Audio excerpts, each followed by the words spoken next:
Walau berlirik campuran Jawa dan bahasa Indonesia, Campur Sari saat ini sudah mendapat banyak tempat di hati penggemar musik tanah air.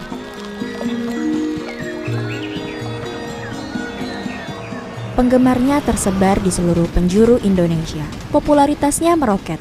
Musiknya diputar mulai dari angkot sampai dengan acara resmi dan juga banyak di-cover di YouTube.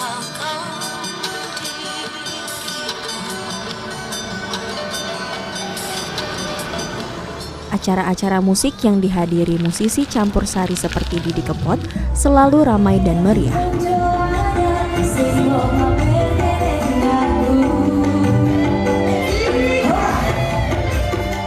Seluruh penggemar larut dalam musik pria kelahiran Surakarta 31 Desember 1966 itu. Lalu, bagaimana sebenarnya sejarah musik Campur Sari itu? Campur Sari adalah sebuah genre baru musik pop tradisional yang kira-kira mulai terkenal ketika era Mantos. Tapi sebenarnya secara etimologi Campur Sari sudah ditemukan dalam referensi berupa kaset-kaset rekaman ya pada tahun 80-an kira-kira. Itu di RRI Surakarta di Lokananta ada titel kaset yang namanya Campur Sari. Sekitar tahun 60-an sebenarnya sudah ada geliat embrio dari Campur Sari, yaitu satu ensemble gamelan, orkestra gamelan lengkap dengan penambahan alat flute dan biola, tapi belum seperti canggih era seperti Mantos. Merebaknya Campur Sari era Mantos sungguh sangat luar biasa karena Campur Sari adalah satu persemaian musik yang terdiri dari berbagai jenis musik, diantaranya keroncong, gamelan, dangdut, dan mungkin pop. Dari zaman dulu sampai sekarang, Campur Sari sudah mengalami proses demikian rupa. Dari era alat-alat musik yang akustik sampai yang ke elektrik. Bahkan zaman sekarang, nada-nada gamelan itu sudah dialihkan kepada digital, dan juga lewat alat musik barat juga bisa memainkan gending-gending Jawa dengan sangat harmonis karena teknologi, sehingga orang tidak lagi mendatangkan musik gamelan secara utuh, tapi bisa nanggap Campur Sari, tetapi bisa mendengarkan gending-gending Jawa dengan bagus, dan sekaligus juga bisa mendengarkan sajian musik-musik keroncong atau musik pop di dalam Campur Sari. Kalau secara etimologi Campur Sari ya, campur adalah mix ya, blending. Sari itu adalah esensi atau core. Jadi maksudnya Campur Sari itu sebenarnya oleh penggagasnya dulu adalah campuran dari sari-sari musik, entah itu cengkok, entah itu jiwa, entah itu permainan, entah itu gaya, dan sebagainya.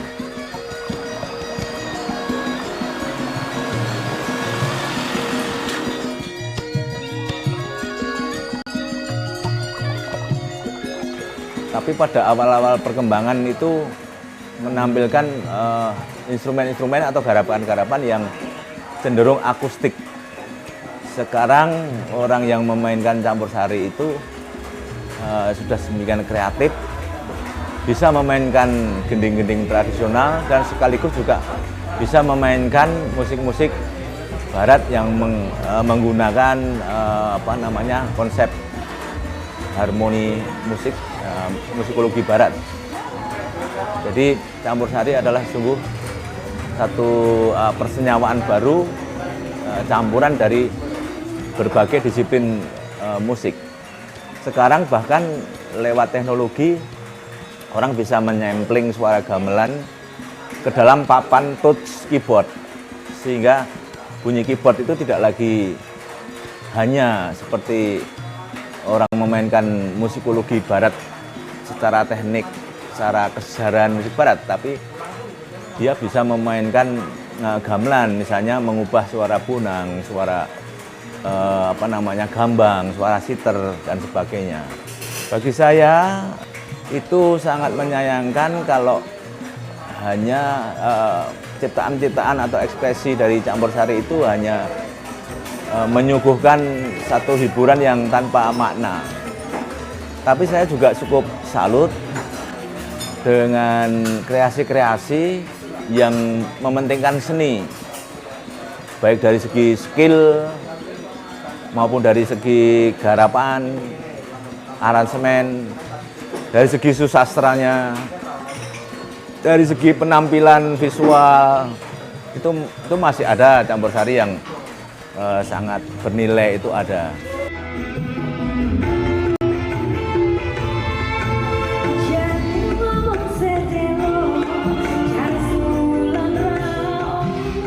Dionysius Prasetyo atau yang biasa dikenal Didi Kempot juga mengemukakan pendapatnya tentang genre campursari yang sedang membuming saat ini.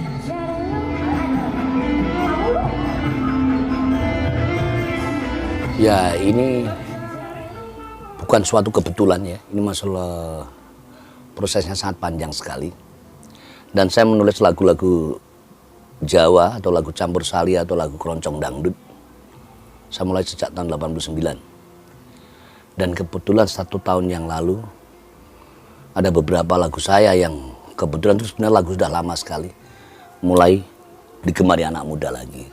Dan dimulai waktu itu kebetulan saya diundang ada salah satu acara Bakdan di Balikambang. Itu ada kegiatan di Balikambang, itu ada di kota Solo, tepatnya di tengah kota, di jantung kota Solo. Itu Balikambang memang tempatnya mangkalnya seniman. Di situ ada ketoprak, ada zaman dulu ada Sri Mulat juga di situ. Saya diundang untuk manggung di situ, ngibur masyarakat, dan ada beberapa anak muda yang nonton di situ kebetulan. Kok dia hafal semua lagu-lagu saya, dan saya sempat kaget juga, hafal kamu. Dan saya bilang itu mesti anak-anak pintar semua ini yang nonton, anak-anak akademis saya bilang waktu itu. Ya jangka beberapa hari akhirnya muncul, jadi viral, jadi trending, ada di media. Medsos sangat mendukung kami, jujur aja kami seniman tradisional sangat betul-betul tertolong dengan adanya medsos. Selama ini kita tidak pernah muncul, karena untuk stasiun TV nasional maupun jarang sekali mengekspos kami. Tapi untuk sekarang momen-momen seperti itu semuanya sama. Ada kesempatan sama untuk menunjukkan ke khalayak ramai bahwa kita ada. Dari situlah mulai orang mengenal itu dan anak-anak muda mulai cinta lagu Jawa lagi.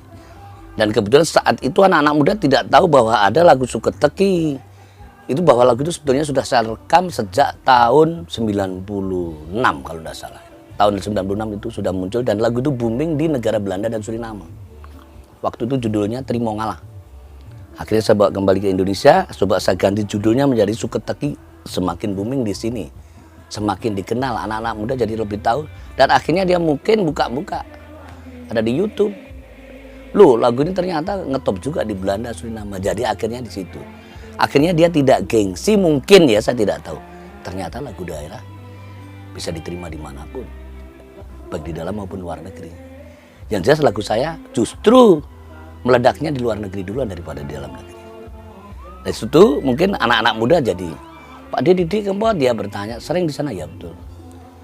Akhirnya membuat animo mereka, oh ternyata untuk berseni dengan genre apapun cuma bagus. Ya, kalau campursari identik dengan lagu tradisional ya. Kalau mungkin diganti bahasa Indonesia juga kurang pas gitu. Karena ini lagu-lagu tradisional, basicnya tradisional, pasti tentang kedaerahan. Jadi mungkin lebih pas kalau tetap dibawa dengan lagu-lagu dengan bahasa-bahasa daerah. Dan untuk bertahannya ya kembali ke kita, tanggung jawab para senimannya, tanggung jawab para pelaku seni, pekerja seni di dalam genre ini. Mau dibawa kemana? Ya monggo silahkan. Kalau saya akan bertahan di sini dan saya akan coba akan mempertahankan budaya ini. Dari pengalaman saya diundang beberapa kampus ya, hampir seluruh kampus yang ada di Jawa Tengah, Jawa Timur semuanya. Sebetulnya Jakarta ngundang saya sampai cuma pas kebetulan tanggalnya bebarengan aja. Di situ sudah nyata bahwa yang ngundang kalau anak kuliah pasti banyak anak muda di situ. Dan anak-anak pintar sudah ngundang kami, berarti budaya yang apa yang kita kerjakan selama ini bisa diterima. Seperti di saat kami show, barisan anak muda di depan dan cewek-cewek, wanita-wanita cantik di depan. Di situ tidak malu dengan dibilang deso kayak apa, nyatanya dia happy. Pada nonton semuanya. Bahkan hafal. Kalau kita bilang di kampus, pasti kampus tidak hanya yang sekolah itu orang Jawa toh. Banyak yang datang dari luar Pulau Jawa juga, seperti di Jogja, di Malang, di Surabaya. Banyak yang datang dari provinsi lain yang sekolah di situ. Bahkan kita kalau diundang di situ, pada ikut nyanyi bareng-bareng. Sampai kita show di luar kampus pun mereka pada datang. Pak Di, tempo hari kan Pak Di main di kampus kita. Itu membanggakan buat saya. Loh, kok kamu sampai di sini? Aku suka. Ya hebat, mantap. Saya senang. Sangat-sangat bermanfaat. Untuk kita sangat tertolong sekali. Ya, benar-benar sangat menolong kami. Jadi orang yang tidak tahu jadi tahu. Itulah. Apalagi sekarang lagu tradisional bisa ditranslate ke bahasa apapun. Itu sangat menolong kami. Sangat menolong kami. Sebenarnya kalau hak cipta itu hak intelektual yang sudah dilindungi badan hukum ya sebetulnya ya. Tapi kembali lagi kita ke kitanya juga, para senimannya. Terus ke teman-teman yang ingin menjadi seorang seniman. Saya selalu bilang, kita sebagus apapun kalau memakai lagu orang lain tidak izin, masih bagus sekali kalau karya kita sendiri yang kita nyanyikan. Sejelek apapun, karya kita adalah karya yang terbaik. Karena kita berani memamerkan, berani memunculkan, berani memberitahukan kepada khalayak ramai, ini laguku. Itu lebih membanggakan. Kalau bicara hak cipta, royalti ya, yang sepengalaman saya selama ini yaitu bahasa itu ada, tapi saya tidak merasakan. Musisi muda sekarang campur sari sekarang sudah tumbuh sangat banyak sekali. Seperti kita lihat aja, buka di YouTube. Banyak anak-anak muda yang sangat luar biasa. Bahkan teman-teman dari kampus ikut nyanyi. Anak-anak SMA nyanyi, banyak. Jadi saya tidak takut bahwa campur sari akan punah, karena regenerasinya sudah nyata. Seperti yang sampai ke sini tadi, saya membuat merekam seorang Arda, anak SLB tadi. Kemarin coba saya rekam dengan lagu Tatu, cukup luar biasa disambut, trending juga. Bahkan sempat diundang stasiun televisi di Jakarta, diwawancarai. Jadi cara kami semacam ini. Siapapun yang akan menyanyikan, saya yang saya butuhkan suaranya, bukan fisiknya. Siapapun, saya akan mencoba menolong kalau memang dia ada talenta di situ. Salah satu, ya karena itu memang kemampuan saya di situ. Kita tidak boleh mimpi terlalu tinggi. Kalau kita sudah dikasih di situlah. Saya akan bertahan di situ. Dengan usia saya sekarang yang sudah 50 sekian, saya masih dikasih rezeki itu banyak luar biasa. Untuk ukuran seniman ya. Dan saya masih bangga dengan karya-karya lagu saya sampai sekarang. Dengan sekian ratus lagu saya. Bisa disebut di radio, lagu judul ini, diminta ini, itu saya senang sekali. Tetap ada di negara ini, tetap digemari. Dan semoga nantinya campur sari ke depan banyak anak-anak seniman muda yang benar-benar tidak malu, tidak gengsi untuk menyanyikan lagu-lagu campur sari. Ya, karena sudah terbukti sekarang kampus-kampus ngundang kita-kita semuanya. Apalagi yang mau digengsiin. Mahasiswanya aja seneng kok. Kalau pelaku seninya malah nggak seneng, lebih lucu gitu.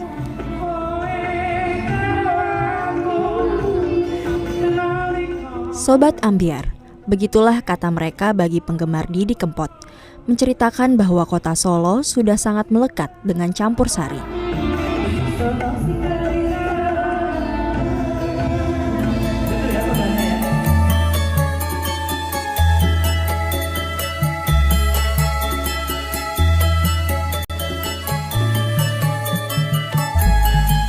Ini membicarakan Solo. Solo itu tidak bisa jauh dari campur sari karena waktu kecil saya pun dengar campur sari pasti tiap waktu. Entah itu di acara nikahan, orang sunatan, orang hajatan, pasti itu muter lagu campur sari. Bodoh amat lah kita sama campur sari atau apapun. Tapi pasti kita pernah dengar itu. Campur sari untuk kota Solo sih. Kalau saya pribadi melekat, entah yang lain ya. Karena saya hidup di sebuah perkampungan ya, kampungan kota Solo lah, maksudnya kan masih dekat dengan ya, pagi-pagi mungkin ada tetangga nyetel lagu kenceng banget campur sari, seperti itu masih melekat. Budaya itu di kampung saya masih ada seperti itu, Mbak. Harapan tentang campur sari adalah ya ayolah kita nggak usah malu untuk mendengarkan campur sari. Sebenarnya lagunya enak-enak semua kok. Ketika kita merasa sepi, karena teman sejati kita adalah kesepian itu sendiri. Nah, ketika sepi itu kita bisa mendengarkan campur sari itu kadang ada yang in seperti lagunya Om Mantos ya, kalau campur sari kita berbicara campur sari Om Mantos itu aku juga denger lagu Om Mantos yang gedho, yang apa namanya, beberapa aku juga sering dengar Om Mantos itu lagunya enak-enak, apalagi siang-siang itu buat rolasan itu ngelaras, sehabis makan nyetel campur sari itu kita seolah-olah terbawa suasana ketika kecil kita, waktu kecil disetelkan bapak ibu kita seperti itu. Jadi ya nggak usah seneng nggak seneng, yang penting ya itu budaya kita sendiri harus kita rawat sebenarnya. Kenapa saya memilih Sobat Ambyar namanya juga karena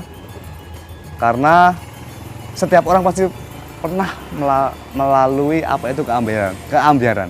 Entah itu tentang pekerjaan, tentang hubungan, tentang harapan-harapan yang dipatahkan, segandeng-gandengmu, seayu-ayumu, kamu pasti pernah mengalami hancurnya yang namanya patah hati. Makanya kenapa aku sangguran ke Om Didi, karena lagu-lagu Om Didi tidak jauh dari patah hati itu sendiri.